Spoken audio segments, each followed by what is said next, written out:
siang semuanya. Sebelumnya perkenalkan kami dari mahasiswa Universitas Muhammadiyah Kota Bumi. Di sini kami termasuk sebagai mahasiswa prodi hukum, yang dimana di sini kami mendapatkan perintah dari Universitas Muhammadiyah Kota Bumi untuk mensosialisasikan kepada masyarakat, khususnya masyarakat Talangbojong, tentang cybercrime. Yang dimana di sini kami akan membahas apa itu cybercrime dan kejahatan-kejahatan cybercrime.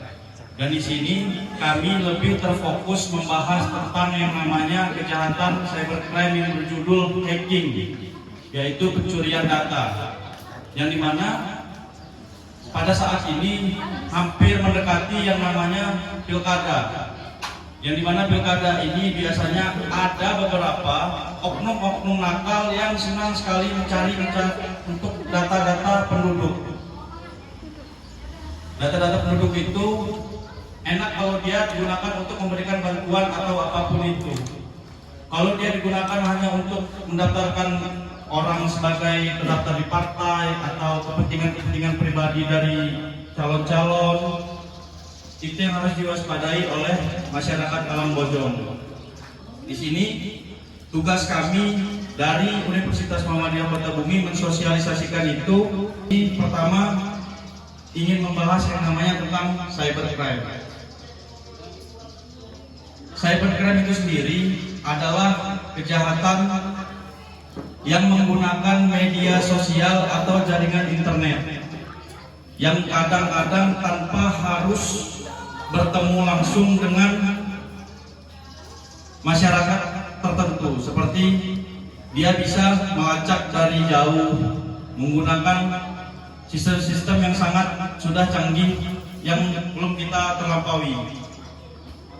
Jadi bagaimana modus operandi cybercrime di Indonesia? Apa saja yang dilakukan untuk mencegah dan menanggulangi cybercrime di Indonesia? Nah, sebelum kita masuk ke itu, ini kita harus tahu dulu dasar-dasar hukum daripada cybercrime itu tersebut. Yang pertama, cybercrime itu dilindungi oleh Kitab Undang-Undang Hukum Pidana, yang dimana kejahatan ini merupakan kejahatan yang sangat luar biasa, yang sampai hari ini di Indonesia pun pelaku-pelaku kejahatan ini tidak dapat ditemui oleh aparat penegak hukum. Karena itu tadi, penjahat-penjahat dari cybercrime ini mereka tidak bertemu langsung dengan para korban itu. Jadi harapannya kepada masyarakat, khususnya masyarakat Talangbojong, untuk lebih waspada. Hari ini ada kejadian di Kecamatan Bungamaya, yang dimana waktu dia mendaftar kerja sebagai panitia pemungutan suara di Kecamatan Bungamaya, ketika pengecekan dari Badan Pengawas Pemilu, dia terdaftar di anggota partai politik. Dan hari ini yang bersangkutan itu tidak merasa beliau daftar sebagai anggota partai politik itu tersebut. Dan artinya ada yang mendaftarkan beliau dengan apa? Dengan KTP. Saya rasa bapak-bapak, ibu-ibu ini pernah yang namanya dimintai KTP oleh siapapun itu. Kalau dia dari perangkat desa, oke, mungkin untuk bantuan. Tapi kalau dari orang lain, mohon hati-hati, mohon waspada. Baik dia dari keluarga dekat sekalipun. Jadi, apalagi ini mendekati 3 tahun 2011 tentang transfer dana. Nah, transfer dana ini juga lagi marak-maraknya. Kenapa? Di situ ada namanya judi online, yang dimana slot, togel, sabung ayam, semuanya ada kejahatan transaksi itu. Jadi harapan kami, masyarakat Talangbojong, kita sama-sama memberantas kejahatan seperti judi online dan lain-lainnya. Selanjutnya ada Undang-Undang Nomor 36 Tahun 1900 tentang Telekomunikasi, Undang-Undang Nomor 25 Tahun 2003 tentang perubahan atas Undang-Undang Nomor 15 Tahun 2002 tentang tindak pidana pencucian uang, Undang-Undang Nomor 44 Tahun 2008 tentang pornografi. Nah ini kita masuk ke tahap cybercrime-nya. Kejahatan digital atau yang disebut kejahatan dunia maya adalah istilah yang mengacu pada aktivitas kejahatan dengan komputer atau jaringan. Ke dalam kejahatan dunia maya antara lain adalah penipuan lelang secara online, pemalsuan cek atau bukti transfer baik dari rekening ataupun secara top up, kayak yang sekarang viral ini, top up dana dari Briling. Itu kadang bukti pengiriman itu palsu, bisa diedit. Itulah canggihnya sekarang di media sosial. Penipuan kartu kredit, penipuan identitas, dan pornografi anak. Nah ini kembali lagi ke penipuan identitas. Sekali lagi kami dari Universitas Muhammadiyah Kota Bumi menekankan kepada masyarakat Alang Bojong untuk menjaga identitas masing-masing, khususnya seperti KTP elektronik. Karena dengan KTP elektronik semua bisa didapatkan oleh pelaku-pelaku kejahatan di media sosial. Cybercrime merupakan istilah kejahatan di dunia maya atau internet dari tahun ke tahun. Kejahatan ini memiliki kecenderungan meningkat baik dalam jumlah maupun variasi serangan yang semakin maju seiring perkembangan teknologi internet itu sendiri. Sehingga muncullah kejahatan baru di dunia internet atau new cybercrime. Cybercrime adalah jenis kejahatan yang berkaitan dengan pemanfaatan sebuah teknologi informasi dan komunikasi tanpa batas, serta memiliki sebuah karakteristik yang kuat dengan sebuah rekayasa teknologi yang mengandalkan tingkat keamanan yang tinggi dari sebuah informasi yang disampaikan dan diakses oleh pengguna internet.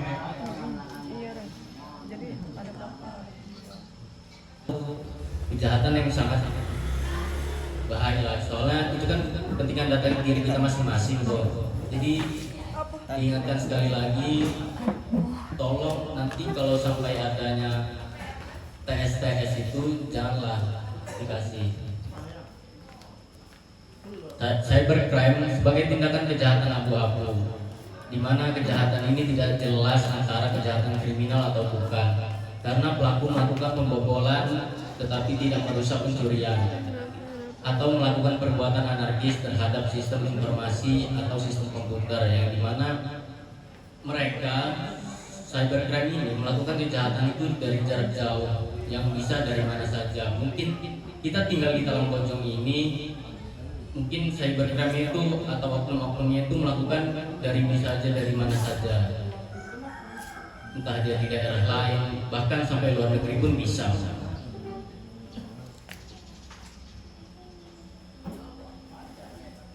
Cybercrime yang menyerang individu, kejahatan yang dilakukan terhadap orang lain dengan motif dendam atau iseng, yang bertujuan merusak nama, contohnya pornografi, cyberstalking, dan lain-lain. Nah, contohnya cyber yang menyerang individu ini yang termasuk dia menghack, yang dimana itu ada akun Instagram, akun Facebook, dan di situ kan ada chatan pribadi kita yang bersifatnya pribadi, orang lain tidak tahu, hanya kita sendiri. Nah, di situ akun kita dihack dan itu disebarluaskan kepada orang lain. Cybercrime hak cipta, kejahatan yang dilakukan terhadap hasil karya seseorang dengan motif menggandakan, memasarkan, mengubah, yang bertujuan untuk kepentingan pribadi ataupun demi materi dan non materi. Contohnya itu kita punya akun tuh ya, akun Instagram terus dihack. Sudah itu kita ini kalau kita mau ngambil akun itu lagi, kita disuruh tebus, yang dimana dengan nominal uang entah berapa itu nominalnya, pokoknya kita sama saja itu diperas itu contohnya. Mungkin selanjutnya bisa diteruskan kepada teman saya. Online shop, yaitu khususnya buat kalau bapak, ibu-ibu lebih berhati-hati lagi untuk memesan barang atau lainnya di sekarang penipuan itu. Contohnya ibu-ibu atau bapak-bapak memesan barang, tiba sampai di rumah barang itu beda dengan apa yang bapak dan ibu-ibu pesan. Cara Contohnya itu banyak di masyarakat ditemui sekarang ini. Dan untuk bapak ibu-ibu mohon untuk berhati-hati lagi dan mohon diberitahukan ke teman-teman atau anak-anaknya juga. Cukup sekian dari saya. Mungkin ada ditambah lagi dari teman saya yang samping saya. Selanjutnya saya akan menjelaskan jenis-jenis cybercrime di masyarakat yang sering terjadi. Sering terjadi juga kasus ini di kalangan masyarakat kita itu sering terjadi dari WhatsApp. Ada nomor tidak dikenal mengirim suatu link itu seperti yang kayak dibuat oleh sang penipu. Jadi diusahakan kalau ada nomor tidak dikenal mengirim satu link, dimohonkan jangan diklik, takutnya data-data handphone kita pada dicuri. Lebih parahnya lagi kalau handphone kita ada m-banking atau ada aplikasi-aplikasi yang menyimpan data-data, itu lebih berhati-hati lagi. Seperti tadi saya dengar dari Bapak Kades, ada yang ditemui dari Bank Danamon karena datanya dipakai orang untuk meminjam uang. Itu pasti terjadinya dari masuk suatu link biasanya. Jadi untuk bapak-bapak kalau megang HP Android sangat dimohonkan hati-hati, jangan mengklik link itu sembarangan. Ya, sama cybercrime ini sering dibilang hacker. Hacker itu yang mencincang atau membacok dalam arti luas mereka, menyusup melakukan perusakan melalui komputer. Dapat juga didefinisikan sebagai orang-orang yang gemar mempelajari seluk-beluk sistem komputer dan bereksperimen dengannya. Sama aja kita itu sebagai bahan percobaan, tapi menguntungkan buat mereka. Kalau cracker itu adalah seorang yang mampu dan menembus suatu jaringan serta mencuri merusak jaringan tersebut. Dalam artian handphone kita atau komputer itu dirusak mereka. Bisa didapat, nggak bisa hidup. Itu jarang, sangat jarang, tapi pasti bisa terjadi di kalangan kita. Mungkin itu aja bisa saya jelaskan. Nanti dilanjutkan sama teman saya lagi. Jadi saya menjelaskan lebih lanjut terkait yang namanya yang viral-viral ini juga, penipuan berbentuk undangan via WhatsApp. Berbentuk via WhatsApp itu sangat berbahaya untuk kita sendiri kalau kita tidak teliti. Ada perbedaan yang dimana di undangan itu berbentuk PDF. Biasanya tulisan kalau memang betul itu PDF, dia hurufnya kecil. Bacaan PDF-nya itu. Kalau dia besar, itu harap hati-hati PDF itu. Bahkan bukan hati-hati lagi, jangan dibuka. Apalagi kalau dari nomor yang kita tidak dikenal. Bahkan orang yang kita kenal pun kadang WA-nya itu memang sudah disadap oleh pelaku-pelaku itu tersebut. Kejadian itu sendiri diterima oleh keluarga saya sendiri. Paman saya WhatsApp-nya disadap, ngirim ke grup, untung paman saya cepat konfirmasi menggunakan nomor yang satunya. Yang dibobol dari undangan itu tersebut nggak ada tampilan ketika kita buka. Begitu kita buka hanya halaman kosong. Tapi selesai dari situ rekening, saldo itu semua habis diambil mereka. Mereka nggak mencuri data, tapi mencuri uang dari m-banking kita, dari banking mobile kita itu tadi. Itu yang pertama melalui undangan. Yang kedua, mereka mengirimkan aplikasi hampir mirip-mirip seperti bentuk daripada undangan itu tadi. Mereka di tulisan itu aplikasi tapi PDF. Itu harus diwaspadai. Pokoknya ketika ada yang mengirim file, dipastikan baca dulu di bagian bawahnya.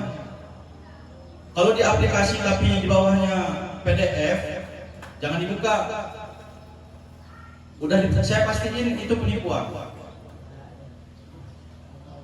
Nah, selanjutnya tentang breaker ini tadi, yang dimana adalah orang yang menembus jaringan dan memberitahukan kepada jaringan tersebut tentang pengamanan jaringannya yang ditembus oleh orang lain. Nah, ini yang berkaitan dengan penipuan melalui undangan-undangan tadi. Cyberporn ini berkaitan dengan pornografi. Pornografi ini hati-hati. Mungkin bapak-bapak, ibu-ibu sudah nonton berita terkait dengan salah satu artis di Indonesia ini, Ria Ricis. Baru ini diancam oleh seseorang untuk disebarkan video dan foto pribadinya. Kalau tidak mau mengirim, diancam. Kalau tidak mau mengirim uang senilai 300 juta rupiah, video akan disebarkan. Dan tindakan yang dilakukan oleh Ria Ricis itu benar. Dia melaporkan langsung kepada pihak yang berwajib. Apabila kita nggak melakukan itu, tetap diperas terus sama pelaku-pelaku kejahatan itu. Jadi hati-hati untuk bapak-bapak, ibu-ibu yang mohon maaf mungkin bahasanya agak ini, ketika berhubungan atau apapun lebih baik hindari hal-hal yang berbahaya. Karena ya kita nggak tahu ke depannya, entah HP kita hilang atau jatuh, ditemuin orang. Nah, selanjutnya hacking. Hacking ini yang saya bahas di awal tadi terkait data. Karena dia bersifat itu tadi, mengambil data seseorang digunakan dengan untuk kejahatan seperti pinjaman online. Nanti ada suatu ketika bapak-bapak ingin mengambil pengajuan, ngambil bank atau ngambil rumah, ngambil kendaraan, ketika dicek oleh pihak bank rupanya ada hutang. Padahal bapak-bapak, ibu-ibu pernah merasa meminjam itu kepada pihak bank ataupun pinjaman online itu. Dan kerennya lagi, pelaku kejahatan hari ini beralasan salah transfer. Jadi dia orang nge-WA nantinya, nge-WA bapak-bapak atau ibu-ibu, bilang kepada bapak-bapak, ibu-ibu bahwa mereka salah transfer senilai uang 20 juta misalnya. Dan betul uang itu memang ada di rekening. Tapi itu bukan merupakan salah transfer. Itu merupakan hasil daripada pinjaman online tersebut. Itulah makanya sekali lagi hati-hati terkait yang namanya data. KTP yang walaupun bentuknya kecil, kotak, di situ semuanya mereka bisa dapetin KTP itu. Jadi jangan dianggap remeh, baik dia KTP yang asli maupun fotokopi. Dan ingat, dan pesan kami juga, ketika bertransaksi online, nomor rekening jangan selalu ditampilin. Karena ngelacak seseorang itu bisa dari nomor rekening. Ketika ada hal-hal mencurigakan terkait di rekening, segera laporkan ke pihak bank terkait. Ada pengancaman, laporkan ke pihak yang berwajib.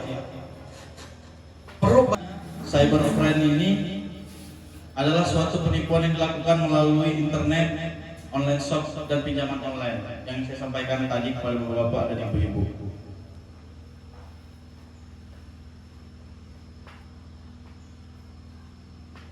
Modus cybercrime, kejahatan yang dilakukannya memasuki, menyusup ke dalam sesuatu jaringan komputer secara tidak sah tanpa izin atau tanpa pengetahuan dari pemilik sistem jaringan komputer yang dimasukinya. Nah, ini harus hati-hati juga pada bapak ibu-ibu apabila ada kawan, saudara minjem HP, ya lebih baik di situ kita juga mengawasinya ketika mereka meminjam HP tersebut kepada kita. Karena ya adanya kejahatan itu karena ada peluangnya. Gak ada yang namanya kejahatan itu kalau nggak ada peluang. Selanjutnya, kejahatan dengan memasukkan data atau informasi ke internet tentang sesuatu hal yang tidak benar, tidak etis dan dapat dianggap melanggar hukum atau mengganggu ketertiban umum. Sekali lagi, sebelum kami menutup sosialisasi ini, kami tekankan kepada bapak-bapak, ibu-ibu, jaga data diri kalian masing-masing, karena ketika data sudah dicuri aja, hanya pesan dari kami mahasiswa Universitas Muhammadiyah Kota Bumi pada masyarakat Talangbojong untuk lebih berhati-hati, apalagi ini sudah mendekati yang namanya pemilihan kepala daerah. Di dalam pemilihan kepala daerah ini tidak mungkin ada yang namanya pencurian data. Itu pasti ada. Baik yang itu saja, mungkin ada pertanyaan juga dari bapak-bapak atau ibu-ibu masyarakat Talangbojong, kami persilakan.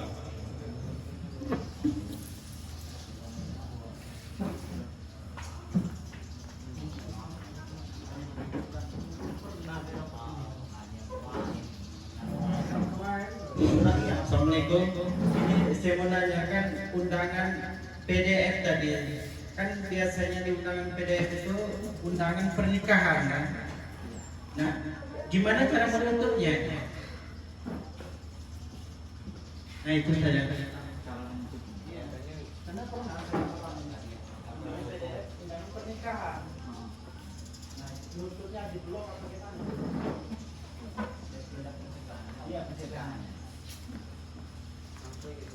Ya, itu pertanyaan yang sangat bagus.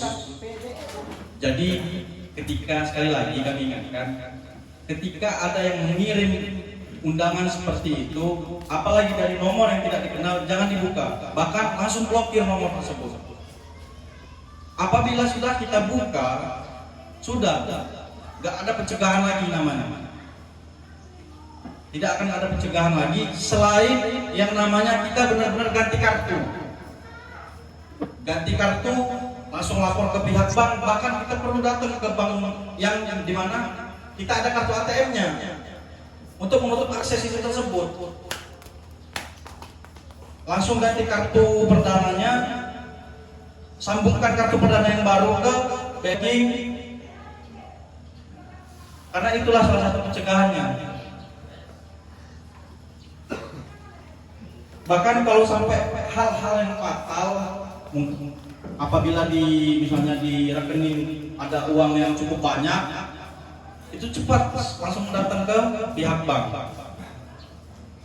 Karena mereka itu ketika kita sudah membuka undangan itu, mereka bukan yang namanya hitungan jam baru uang kita hilang, bahkan bisa hitungan menit, hitungan detik uang kita hilang.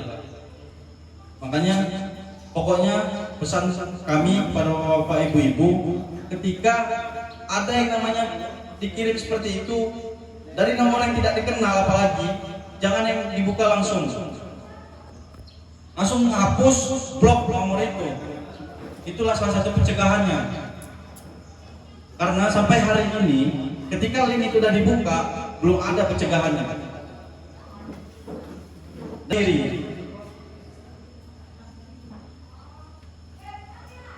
Itu betul-betul ya di luar kuasa mereka juga. Dan apalagi sekarang ini sudah disosialisasikan pihak berwajib kepada masyarakat.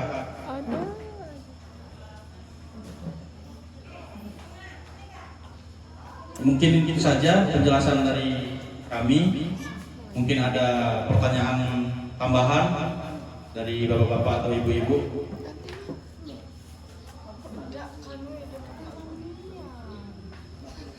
Terima kasih kepada Kepala Desa Talangbojong dan jajarannya beserta kami ucapkan juga terima kasih kepada masyarakat Talangbojong yang sudah menyisihkan waktunya sebentar untuk mendengarkan pengarahan dari kami, dan semoga apa yang kami sampaikan pada hari ini itu bermanfaat untuk bapak-bapak dan ibu-ibu semua. Apabila kami ada kesalahan kata baik perbuatan mohon dimaafkan. Anggun dalam moral, unggul dalam intelektual. Billahi fisabil haq fastabikul khairat. Wassalamualaikum warahmatullahi wabarakatuh.